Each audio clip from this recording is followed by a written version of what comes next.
Bonjour à toutes et à tous. On va aborder ensemble un sujet qui, il faut le dire, est assez délicat mais vraiment essentiel. Comment soutenir au mieux un proche qui pourrait souffrir d'un trouble psychotique?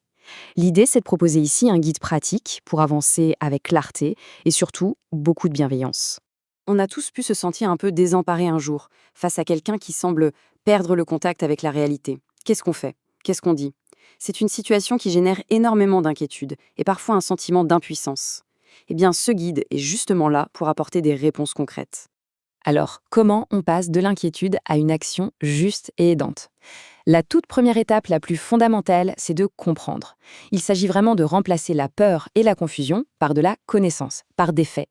Alors, de quoi parle-t-on exactement avec les troubles psychotiques? C'est un terme un peu général qui décrit un état où la perception de la réalité est, disons, altérée. C'est une expérience qui peut être extrêmement pénible et déroutante, non seulement pour la personne qui le vit, mais aussi pour tout son entourage. Et avant toute chose, il est super important de tordre le cou à quelques idées reçues. Non, la psychose, ce n'est pas une double personnalité comme on le voit dans les films. Ça n'a rien à voir non plus avec l'intelligence. Et surtout, des changements comme une baisse de motivation, ce n'est pas à balayer d'un revers de main en se disant que c'est juste une phase ou de la paresse. Non, c'est bien souvent beaucoup, beaucoup plus complexe que ça. Maintenant qu'on a posé les bases, voyons comment on peut reconnaître les premiers signaux d'alerte.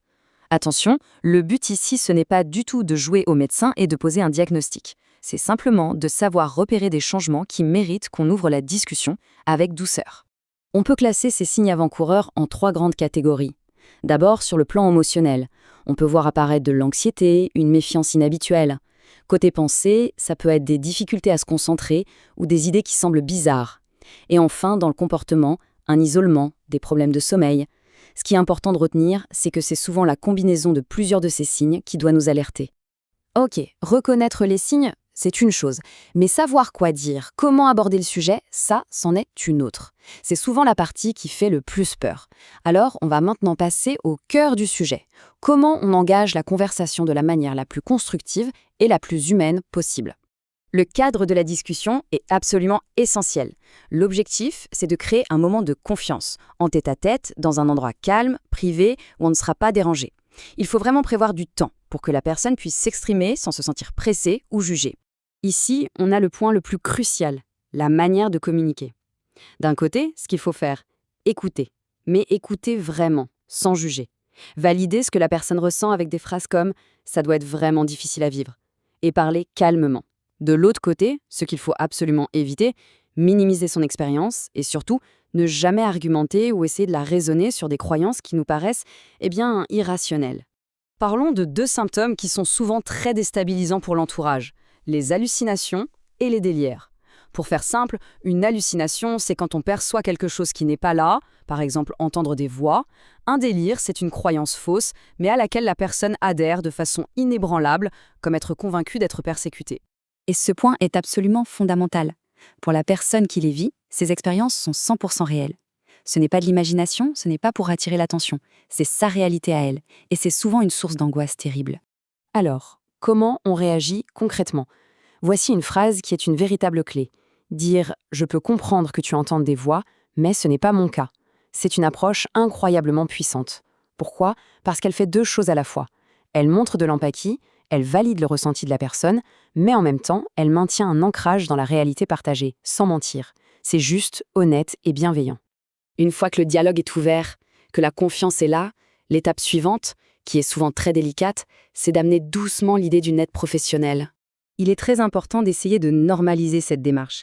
Aller voir un professionnel, ce n'est pas un aveu de faiblesse ou d'échec. Au contraire, c'est un pas courageux vers le rétablissement, vers un mieux-être. Comment aborder ce sujet sensible? On peut utiliser plusieurs pistes. Insister sur le fait que c'est un signe de force, expliquer que plus on agit tôt, plus les traitements sont efficaces. Et rassurer aussi, aide professionnelle ne rime pas forcément avec hospitalisation. Et parfois, le plus simple et le plus efficace, c'est d'offrir une aide concrète. Je peux t'aider à trouver quelqu'un? Ou veux-tu que je vienne avec toi au premier rendez-vous?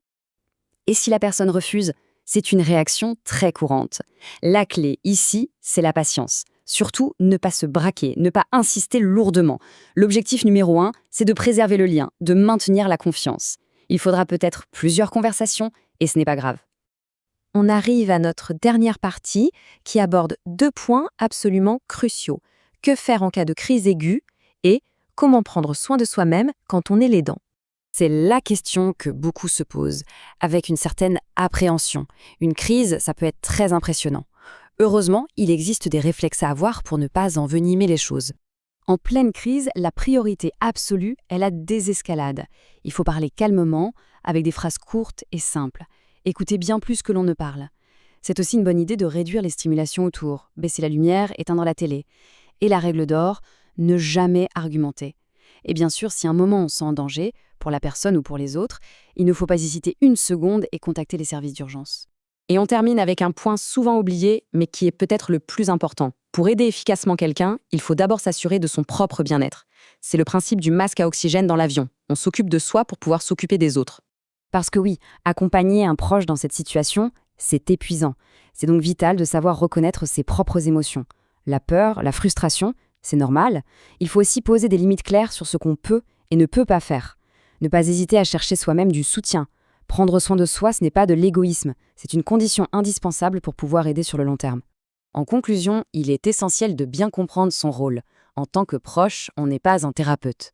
On est un premier secours, un maillon essentiel dans la chaîne de soutien. Le rôle, c'est d'écouter, de soutenir et d'orienter, pas de tout régler seul. Comprendre ça, ce n'est pas une limite, c'est au contraire la clé pour offrir l'aide la plus juste et la plus saine, pour son proche et pour soi-même.